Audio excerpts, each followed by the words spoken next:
미국 뉴욕의 컬럼비아 대학교 사회심리학 연구팀이 의미 있는 실험을 했습니다. 거리에 지갑을 떨어뜨리고 그것을 주워간 사람들이 지갑 속에 있는 신분증 그 주소로 지갑을 돌려준 사람이 얼마나 되는가, 이러한 내용의 실험입니다. 대개 매일처럼 45% 정도의 지갑이 신분증에 있는 주소로 돌아오게 됩니다. 그런데 어느 날 이상한 일이 생겼습니다. 실험 중에 우연히 6월 4일이 끼어 있었는데 이날 지갑을 주워간 사람들은 한 명도 그 지갑을 되돌려 보내지를 않은 겁니다. 이날은 어떤 날이었냐? 존 F 케네디의 동생 로버트 케네디가 암살당한 날입니다. 로버트 케네디는 당시 인기 절정의 인물로 강력한 차기 대통령 후보로 물망에 오른 사람이었는데 형에 이어서 또 동생이 피살됐다고 하는 소식이 타전되니까 사람들이 패닉 상태에서 그 어떤 좋은 일, 선의도 베풀지를 않았던 겁니다.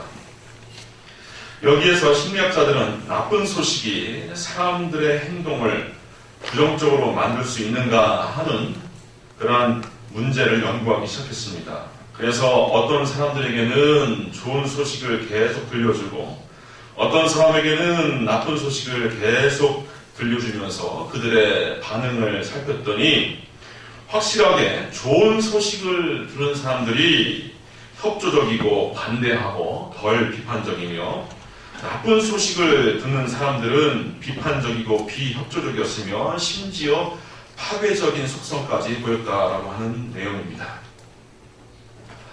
오늘날 한 사람의 신자가 이 세상에서 얻을 수 있는 메시지는 대개 부정적인 메시지입니다. 주가가 하락했다는 사드 배치의 문제로 인하여서 중국이 한국의 경제 보복을 했다는 등, 또 탄핵이 과연 인용이 될 것인가 기각이 될 것인가 하는 문제를 두고서 이념과 성향에 가는 사람들이 극심한 대립을 한다는 등 우리가 세상에서 들을 수 있는 소식은 거의가 좋지 않은 부정적인 이야기들입니다. 그리고 우리의 일상생활에서 주고받는 이야기도 더 마찬가지예요. 언어학회의 통계에 의하면 사람들이 하루에 주고받는 말 가운데 긍정적인 언어는 고작 4개 정도에 불과하답니다. 평균. 우리가 사람 사이에 만나서 나누는 대화하는 이야기 가운데서 주고받는 이야기 가운데서 긍정적인 메시지, 긍정적인 이야기들은 4개 정도인데 부정적인 언어는 이보다 9배가 가까운 28개랍니다. 우리가 사람끼리 만나서 주고받는 이야기들이 그렇게 좋은 얘기를 하고 있지 않다고 하는 거예요. 근래 20, 30대 청년들 사이에 우리 자랑스러운 조국 대한민국을 두고 비판하는 유행어가 있습니다. 바로 헬조선이라고 하는 말이죠. 작년에는 너무나 더운 그 여름을 보낼 때는 또 지옥 불반도 이런 얘기도 만들어서 유포를 하더라고요. 또 대한민국이 아니라 개한민국이라고 하는 말도 합니다. 어찌 보면 그들이 그런 이야기를 왜 만들어서 유포를 하는지 이해도 될 법합니다. 대학을 나와도 취업은 어렵지, 직장을 다녀도 정규직 되기가 어렵지, 정규직 돼도 전세 살기 어렵지, 학자금 갚고 빚 갚느라 결혼하기 어렵지, 결혼을 해도 아이 낳아 기르기 어렵지, 아이 낳아도 유치원 보내고 또 길러내면서 대학 보내기 어렵지 등등 여러 나쁜 조건들이 청년들 앞에 첩첩이 있거든요. 그래서 이 사람들이 그렇게 말을 지어내는 것 같다, 그런 생각을 하기도 합니다. 이렇게 우리가 구사할 수 있는 부정적인 말, 부정적인 이유는 논리적이고 타당한 경우가 많이 있습니다. 그래요. 이유가 제법 그렇답니다. 대개 자기 관찰과 경험에 의거하기 때문에 그렇습니다. 예수님께 자기 아이에게 들어간 귀신을 쫓아내달라고 강구했던 한 아버지가 먼저 제자들을 찾아갔거든요. 제자들에게 도움을 청했습니다. 하지만 그 제자들이 그 귀신을 추방시키지 못하고 병세는 여전히 아크아일루에 있는데, 예수님께 찾아와서도 이 아버지가 그런 얘기를 합니다. 주님이 할만하시거든, 할 수 있거든, 이 아이를 고쳐줘서. 이 부정적인 말을 합니다. 왜냐? 과거에, 이전에 제자들을 통하여서 별 나아지 않은 것, 별 호전이 되지 않은 것을 관찰하고 지켜보고 경험했거든요. 그러니까 그 문제를 가지고서도 예수님한테 와서 주님께서도 할만하시거든, 할 수 있거든, 이 아이를 고쳐주소서. 이런 어법을, 이런 부정적인 어법을 씁니다. 이때 예수님께서 호통치죠. 할 수 없거든이 무슨 말이냐? 믿는 자들에게는 능치 못할 일이 없느니라. 할 수 있거든. 당신 좋은 수완과 방법이 있으면 한번 해보시오. 이런 의심을 가지고서 예수님께 나오는 자에게 예수님께서는 호통을 치시고 질책을 하셨습니다. 그렇게 얘기하지 마라. 그렇게 얘기하지 마라. 우리가 긍정적이어야 할 이유는 사실 논리적이거나 또 우리의 관찰에 의거하지는 않습니다. 신자가, 예수 믿는 사람이 긍정적인 그 메시지, 긍정적인 힘을 기대어 살아야 할 그 이유는 자기 경험이나 자기 관찰에 의거하지 않아요. 객관적인 상황이 여의치 않은데 긍정적인 자세를 갖는다는 것은 일견 무모해 보이고 미련해 보입니다. 남이 보기에 위험스러워 보이고 외골수처럼 보일 수 있어요. 주님께서는 우리 인간 사이 가운데서 인간들과 접촉하면서 늘 긍정적인 메시지, 또 기운을 북돋는 메시지를 늘 전파했는데 사람들은 그것을 수용하거나 아름답게 청종하지 않았습니다. 오히려 그것을 비판을 했죠. 해당장 야인의 딸이 죽음하는 상황에서 예수님께서 이 소녀가 죽은 것이 아니라 잔다, 이 소녀가 죽은 것이 아니라 잔다라고 하셨을 때 주변 사람들의 반응은 어땠습니까? 그들이 비웃더라 했어요. 그들이 비웃더라. 하지만 예수님의 칭찬을 받고 하나님의 위대한 역사를 경험했던 믿음의 선진들은 어떠했습니까? 어떠한 반응으로 예수님께 나아갔습니까? 마태복음 8장 8절 이하에 보면은 백부장이 대답하여 예수님께 말합니다. 주여, 내 집에 들어오심을 감당하지 못하겠사오니 다만 말씀만 하옵소서. 그리하시면 내 하인이 낫겠사옵나이다. 주님, 내가 너무나 어려운 처지에 있습니다. 내 하인이 죽어가고 있습니다.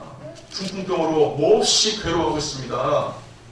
하지만 주님께서 이 이방인된 나의 집에 들어오는 것, 내가 주님, 그것을 내가 허락해드릴 수 없습니다. 유대인들은 선민이기 때문에 이방인들과 교제하지 않고 이방인의 집에 들어온 일은 없습니다.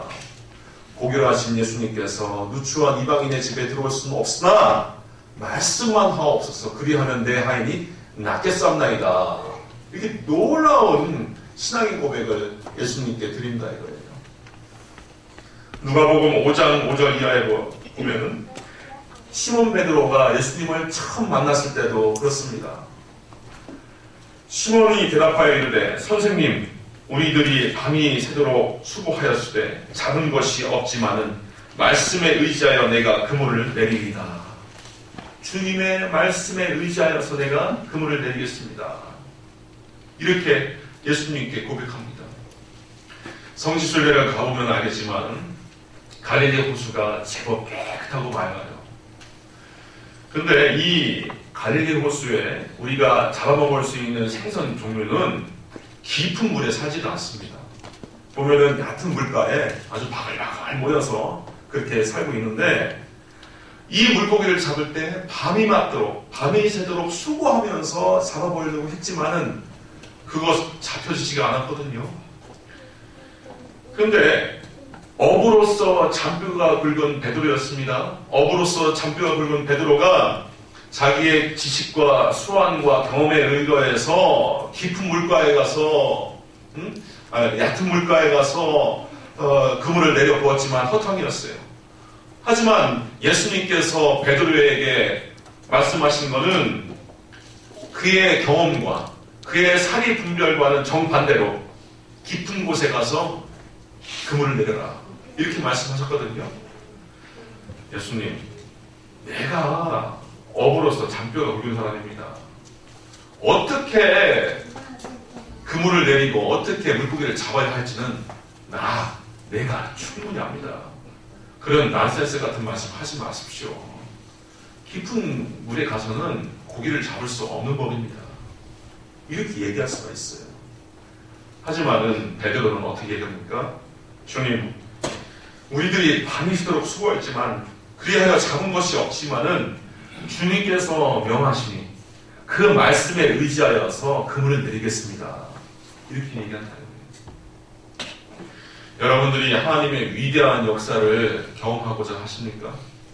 하나님의 놀라운 도움을 여러분들이 좀 받고자 하십니까? 여러분들의 경험과 지적인 판단과 모든 선입견들을 다 예수님 앞에 다 내려놓으시기 바랍니다. 다 내려놓으세요. 그러면서 하나님께서 어떻게 말씀하실지, 성령님께서 내 가슴 안에서 어떻게 세미한 음성으로 들려주실지 기도하면서 하나님의 뜻을 물으시길 바랍니다. 해봤잖아요. 여러 방법으로 해봤잖아요. 하지만은 실패하고 나의 수단과 수완, 방법, 방식 그게 무효하다는 것을 우리가 때때로 발견하잖아요. 말씀만 하옵소서. 종이 듣겠습니다. 주님, 나에게 말씀만 하옵소서. 풍랑을 명하여 잠잠케 하신 그 한마디 말씀, 죽은 나사로에게 나사로야 나오너라 했을 때 죽은 지 사흘이 돼서 시체 썩는 냄새가 났던 나사로도 무덤에서 살아나는 그 놀라운 말씀, 달리다 쿰 소녀야 일어나라 라고 했을 때 죽은 야이로의 딸도 일어났던 그 말씀, 그 말씀을 나에게 들려주옵소서. 그 말씀을 나의 가정에 들려주옵소서. 그 말씀을 나의 일터에 들려주옵소서. 그렇게 청하겠죠. 그리고 그 말씀을 들었을 때 내가 순종하겠습니다. 내가 순명하겠습니다.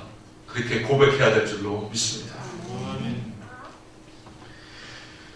이른바 세상의 진화 심리학자들은 인간이 나쁜 상황에 민첩하고 또 대처하기 수월하게 준비를 잘하기 위하여서 선택한 생존 방식이 이 불안이다, 의심이다 이렇게 설명을 해요. 그래서 인간 심리 안에 있는 의심, 불안, 불만, 스트레스 등이 인간이 능동적으로 환경에 적응하고 생존하기 위하여 꼭 필요한 기능을 하고 있다 이렇게 설명이 됩니다. 그래서 우리 마음에 있는 의심, 불안, 스트레스 이게 생존에 적절한 기여를 한다 이렇게 진화 심리학자들이 얘기를 하고 합니다. 그렇습니다. 우리가 인간의 부정적인 심리를 생존을 위한 순기능으로 인정할 수는 있어도 성경은 한 번도, 한 차례도 불안, 불만, 스트레스 등이 우리의 삶에 기여하고 있다라고 그렇게 설명해 내지를 않습니다. 왜냐하면 부정적인 마음, 부정적인 언어, 불신앙, 의심, 절망 이런 것 등은 그것에 상응하는 나쁜 결과를 온다고 지적하고 있는 것이 하나님의 말씀입니다. 예레미야 6장 19절에 보면 놀라운 말씀이 있어요. 잘 청중하세요. 땅이여 들으라. 내가 이 백성에게 재앙을 내리니 이것이 그들의 생각의 결과니라. 이 세상에 가득한 재앙, 흉포한 일들, 들어보지 못한 새로운 질병들, 창고라는 사회적 문제들, 이런 모든 것들이 우리의 생각의 결과라는 겁니다. 얼마나 무섭습니까? 우리의 생각의 결과로 인해서 그런 많은 일들이 연쇄적으로 발생한다. 예레미야는 우리에게 그렇게 가르치고 있어요. 부정적인 이야기를 듣는 것이 왜 나쁩니까? 부정적인 이야기를 우리가 듣고 가슴에 새겼을 때 우리의 영혼은 병듭니다. 그리고 우리가 기쁘고 적극적으로 또 능동적으로 창의적으로 우리의 생애를 개척하고자 하는 마음이 가로막힙니다. 정확하게 20년이 됐습니다. 1997년 탈옥수 신창원이 우리 한국 사회를 발칵 뒤집혀 놓았죠. 97만 명이라고 하는 군경 명인원을 통해서 그 한 사람을 잡으려고 해서도 오리무중이었어요. 마침내 그 사람을 잡고 이제 감옥에 다시 보냈는데 그의 담당 변호사가 저술한 신창원 907일간의 고백이라고 하는 그러한 책에서 이런 내용이 있습니다. 우리가 주목해서 좀 생각해 볼 만한 내용이 있어요. 신창원이 그렇게 고백을 했답니다. 지금 세상에서는 나를 잡으려고 군대까지 동원해 안간 힘을 쓰는데 차라리 나 같은 구제불능이 태어나지 않는 방법이 있었다. 중학교 때 선생님이 착한 아이구나 하고 머리를 쓰다 주무셨다면 나는 여기까지 오지 않았을 것이다. 하지만 선생님은 야 이놈아 돈도 없는 거지가 뭐하러 학교에 와 당장 꺼져 하며 윽박을 질렀다. 그때부터 내 마음속에 악마가 생겼다. 우리가 마주하는 사람, 우리가 더불어가는 사람에게 그 안에 놀라운 하나님의 형상을 이끌어내고 세워나가야 할 것인가? 아니면 그 가운데 악마를 길러낼 것인가? 내 자녀, 내 남편, 내 아내 이들 안에 우리가 천사를 키워낼 것인가? 마귀를 키워낼 것인가? 하는 것은 각자 우리의 태도에 달려있다는 겁니다. 더불어 왜 부정적인 이야기를 듣는 것이 나쁜가? 함께 사는 공동체를 망하게 하기 때문에 그래요. 잠언서 11장 9절에 보면은 악인은 입으로 그의 이웃을 망하게 한다 했고요. 잠언 13장 2절에 보면은 사람은 입의 열매로 인하여 공록을 누리거니와 마음이 괴사한 자는 강포를 당하느니라 했습니다. 우리가 정말 이 사회에서 삼천리 반도 금수강산 하면서 우리의 민족을, 우리의 사회를, 우리의 국가를 칭송하며 칭찬하며 우리가 두둔하고 지지할 때 이 나라와 민족은 흥황하게 되어 있습니다. 하지만 헬조선님이 지옥불 단돈이 이런 말로 우리가 저주를 하면은 이 나라 이 민족의 운명은 그렇게 끌려가게 되어 있어요. 세상에서는 좋은 소식, 좋은 말을 증거하고 전하는 자가 없고 부족하다 할지라도 우리 예수 믿는 사람은 적극적으로 이 땅에서, 이 사회에서 이 나라와 민족을 칭송하고 지지하고 또 두둔하고 또 우리가 칭찬해야 할 줄로 믿습니다. 우리 예수 믿는 사람이 이 사회를 살리는 사람이에요. 우리 그리스도인들이야말로 이 민족을 다시 일으켜야 할 사람이기 때문에 그렇습니다. 우리 인생은 그럼 무엇을 들어야 하는가? 무엇을 듣고 살아야 되는가?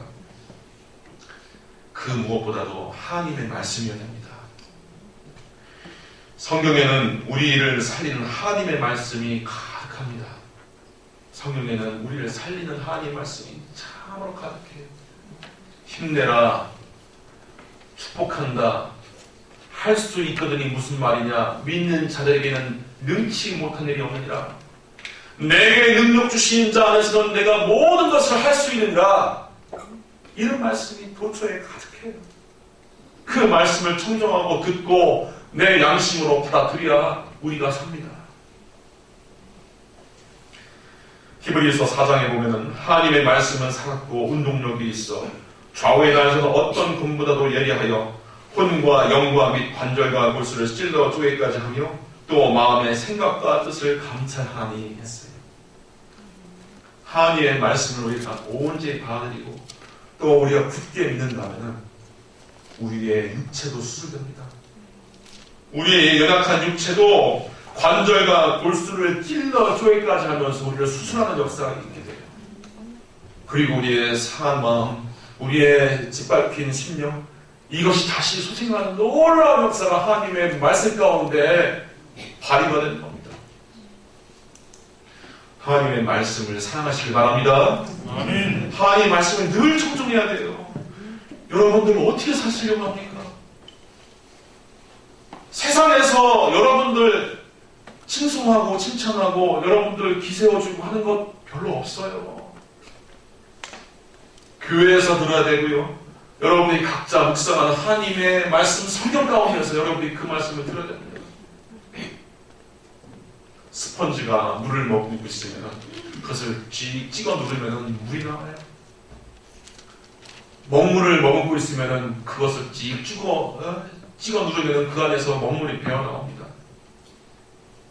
구정물을 머금고 있으면 그것을 찍어 누를 때 구정물이 나와요.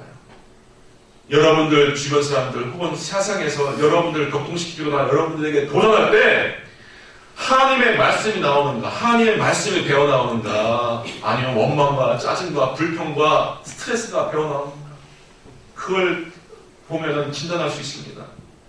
내가 하나님 말씀 가운데 젖어 사는가, 아니면 세상의 나쁜 소식과 불안과 불만과 또 의심으로 내가 가득 찹니다. 우리가 들어야 할 최고의 말씀이 무엇입니까? 기쁜 소식입니다. 예수께서 우리에게 허락하신 기쁜 소식이에요. 모든 소식 가운데서 가장 으뜸인 복음이어야 됩니다. 복음은 놀랍습니다. 복음은 참 자랑스럽습니다. 복음은요, 우리 하나님께서 예수님을 통하여서 연약하고 부족하고 죄 짓는 사람이라고 하더라도 하나님께서 환영하신다 하는 말씀이 복음이에요.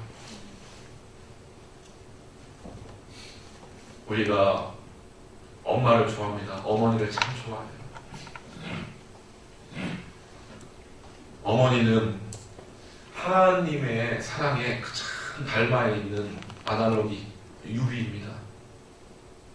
어머니는 자기의 고통을 감내하면서까지 그 마치 죽어가는 고통에 비견할 수 있는 그 산고의 고통을 통하여서 아이를 낳죠.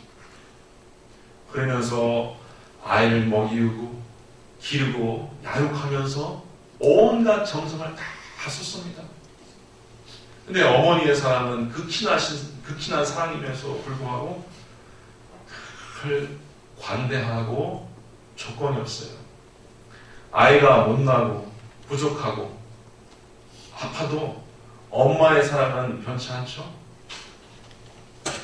아이가 학교에서 돌아올 때 맨 처음 찾는 이름은 아빠도 아니고 누나도 아니고 형도 아니고 엄마예요. 왜 엄마를 찾습니까? 엄마는 늘 환영해 주거든요. 엄마는 늘 우리를 어떤 조건에 처해 있다 하더라도, 공부를 좀 못하고 오더라도, 또 친구와 좀 다투고 오더라도 그 모든 조건을 보지 않고 우리를 환영합니다. 마찬가지로 우리 하나님이 그러세요. 예수 그리스도에게 우리의 연약함과 우리의 죄악과 율법이 정한 모든 우리의 형벌과 하나님의 진노를 다 예수님께 감당토록 하시고 우리에게는 예수님을 통하여서 있는 모습 그대로 우리를 수용하시고 받아주십니다. 마가복음 2장 17절에 보면은 예수님께서 이르십니다. 건강한 자에게는 의사가 쓸데없고 병든 자에게야 쓸데있느니라. 나는 의인을 부르러 온 것이 아니요 죄인을 부르러 온다 했습니다. 예수님은 의인을 부르러 왔다 하지 않으시고 죄인을 부르러 왔다. 건강한 사람에게는 의사가 쓸데없는 것처럼 나는 의인을 부르러 온 것이 아니라 죄인에게 요긴한 죄인이 만나야 할 내가 왔다. 예수님께서 그렇게 말씀하십니다. 또 우리가 듣는 복음은 어떤 내용입니까? 내가 강화하고 연약할수록 나를 더욱 귀하게 여긴다는 말씀입니다. 누가복음 15장 4절에 보면은 너희 중에 어떤 사람이 양 100마리가 있는데 그 중에 하나를 잃으면 99마리를 들에 두고 그 잃은 것을 찾아내기까지 찾아다니지 않겠느냐 했어요. 자녀들이 가장 안쓰럽고 가장 소중할 때가 언제입니까? 저만의 경험은 아닐 겁니다. 아이가 아프고요. 아이가 너무 힘든 처지에 처했으면은 그때 부모의 사랑은 더 극진해집니다.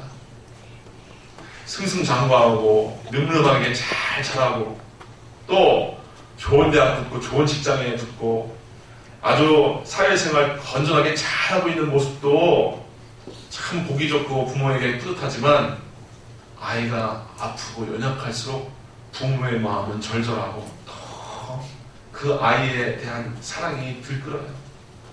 우리의 하나님의 사랑도 마찬가지입니다. 여러분들이 연약할수록 여러분이 아프고 고통할수록 하나님도 그렇게 아프고 고통해요. 제가 참으로 좋아하는 찬송가 가사가 내가 연약할수록 나를 귀히 여기고 높은 보좌 위에서 낮은 나를 보시네. 그 찬양이 411장. 내가 연약할수록 나를 더 귀히 여기는 이게 복음입니다. 이 가운데 아주 하나님의 은혜의 보좌에 당차게 올라오신 분들이 있으면 한번 손 한번 들어보세요. 내가 세상에서 아주 승승장구하고 왔다. 나는 내가 잘난 맛에 산다. 나는 하나님 앞에 절대로 부끄러움 없이 살아왔다. 세상에서 상처 하나도 안 받고 왔다. 세상 근심과 걱정, 고민거리 하나도 짊어지고 오지 않았다. 하신 분이 계십니까? 우리는 주일 예배 나올 때 수고하고 무거운 짐진 것들, 우리를 누르고 정말 압사하리만큼 힘겨운 것들을 우리가 짊어지고 왔어요. 이때 하나님은 더욱 우리를 귀히 여겨주신다는 거예요. 내 자녀들, 내 아이가 이렇게 힘들게 왔구나. 혁순아, 참 고생했다. 성경아, 참으로 힘겨웠다. 그래, 내가 너 고통을 안다. 너의 그 아픔을 안다. 어서 오렴, 어서 오렴. 상처를 씻어주시고 고치시고 싸매어 주시는 하나님. 여러분들이 이 시간 만나야 할 하나님이십니다. 우리 복음의 내용은 바로 그런 거예요. 우리가 들어야 할 기쁜 소식은 그렇습니다. 내 모습 이대로 주님께서 귀하게 받아주신다는 것. 우리가 이 말씀, 이런 하나님의 메시지를 우리가 발견하고 알을 때, 힘이 난다. 이야, 하나님이 이렇게 나를 아끼고 사랑하시니 내가 세상살이 할 만한 정말 동기를 얻는다. 힘이 난다. 이제 이 한 주간도 내가 승리해야지. 이제 세상으로 들어가서 내가 하나님의 자녀답게 힘차게 살아야지 하는 힘을 얻게 되는 거예요. 우리의 하나님 말씀은 이렇게 긍정적인 믿음, 긍정적인 힘을 우리에게 돋보아 줍니다. 그리고 우리의 생애에 지속적인 복을 누리게 합니다. 복 있는 사람은 악인의 꾀를 쫓지 아니하며 죄인의 길에 서지 아니하며 오만한 자의 자리에 앉지 아니하고 오직 여호와의 율법을 즐거워하여 그 율법을 주야로 묵상하는 자로다 하시니, 하나님 말씀을 아침과 저녁 늘 주야로 묵상한 자가 시냇가에 심은 나무가 시절을 쫓아 과실을 맺는 것처럼 그렇게 풍요로운 과실을 맺으면서 살 수 있다는 겁니다. 성지순례에 가보면은 유단강 주변 그 강가에만 유독 푸릇푸릇한 초목이 잘 자라고 있음을 봅니다. 거기에서 농사를 많이 짓지요. 조금만 벗어나면 다 황무지요, 광야요, 사막입니다. 왜 가능합니까? 유단강 강가에서 초목이 무성하게 자라는 것이 왜 가능합니까? 그 뿌리가 유단강가에 수분을 흡수하고 있기 때문에 그렇습니다. 여러분들도 주야로 하나님 말씀을 묵상하시면서 그것을 통하여 생애의 힘과 능력을 얻으실 수 있기를 주님의 이름으로 당부드립니다. 그리하여서 우리 모든 성도님들, 창신교회 모든 성도님들은 참으로 하나님의 말씀을 늘 청종하고 배우고 또 묵상함으로써 성공된 인생을 살아가실 수 있길 바랍니다. 세상에서 들을 수 없는 긍정적인 메시지, 희망의 복음, 우리 교회에서 또 여러분들이 말씀 공부하면서 풍성하게 담아서 여러분들 이 모든 사랑하는 창신교회 성도님들이 하나님 말씀 가운데서 능수능란한 하나님의 능력 있는 청지기들, 예수 그리스도의 능력 있는 제자로 거듭날 수 있도록 참으로 여러분들이 하나님 말씀 가운데 잘 성장하실 수 있기를 주님의 이름으로 당부드립니다. 기도하겠습니다. 아버지 하나님, 참으로 세상에서는 우리가 들을 수 없는 복된 소식을 우리가 교회에서 듣습니다. 하나님의 말씀 가운데서 우리가 청종합니다. 이 말씀 가운데서 우리가 힘을 얻고 우리의 생애를 재개할 수 있는 능력을 얻을 수 있도록 하여 주옵소서. 아버지 하나님, 참으로 우리가 말씀의 주인공들이 되어서 우리의 삶의 처소에서 또한 이 사회에서 우리의 일터에서 예수 그리스도의 복된 소식을 증거하고 희망을 불러일으키고 꿈을 불러일으킬 수 있도록 하여 주이사, 아버지 하나님, 하나님의 자녀로서 복의 근원으로서 우리가 귀하게 수용되고 쓰임받을 수 있도록 도와주시옵소서. 그래야 일터가 우리 때문에 복을 받고 이 사회와 민족이 우리 때문에 복을 얻는 귀하고 놀라운 하나님의 역사를 이루게 하여 주옵소서. 예수님의 이름으로 기도하옵나이다. 아멘.